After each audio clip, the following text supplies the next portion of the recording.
Koe lotu whakaaho ki a whakaloto lahi ma whakatua me lie me wholawhala. Ka veinga, toka ngai, ai fie kalaisi.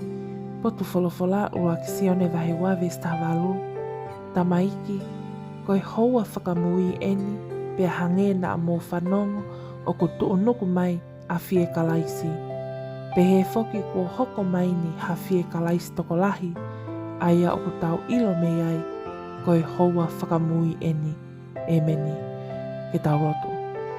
Tua mafi, whawhetai si sue mau aho lele ma aku kai o maasi o ki whamili. Kua wofo hake he ahoni, pea moe whakatokanga kua whai he wholawhala he aho koe ni, ke toka ngai, ai fie kalaisi. Koe ngahi ahoni kua hake ngahi tokateli ne hala he mamani, pea he aisi ngahi kau ngā whanonga.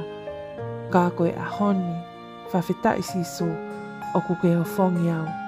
Toka ngai, pea mata aangi, pea whakaehi me ngahi whakatauele ai whili.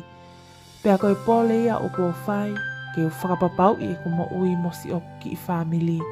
Te mau kei tuu, koe whakamooni o sisu kalaisi, pea ke whakapapau i, ko hoku o tua pe koe sisu. I ho wawhape sisu kalaisi ko koe hoku whakamo ui. E meni. Whakamalot ke te koe o kuke kau mai ke ta loto hufia he hoani. Mālie a hono whongi ki taua he ahoni, pea moe whakatokanga ai wholawhala, pea mohono ka veinga lotu. Ane awhi ne o whongi ai ki taua aki ai māma me he otua ke ne hulungia si o tau ngahi wā ihala. Io, koe māma ni ai otua, o kune tā i ai nota o e aho koe ni, ke tau toka ngai, ai fie kalaisi.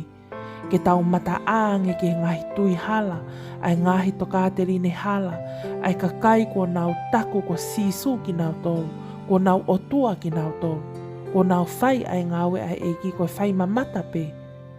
Kau ngā tau pe mo koe sisu. Fie mau ia ke tau mamao me iai, matanga me iai, he koe lau maali e ia, oe fie kalaisi.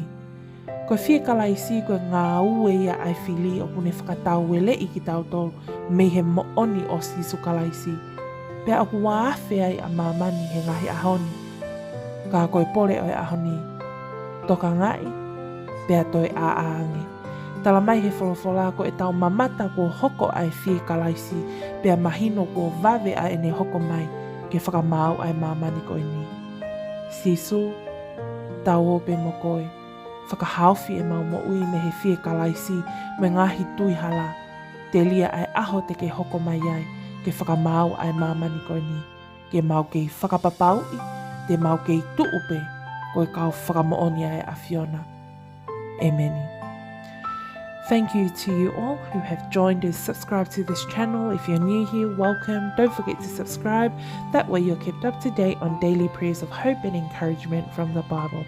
Also check out the description box below for all links to our social media platforms as we provide daily devotions and ministry for the youth and young couples. Thank you and God bless.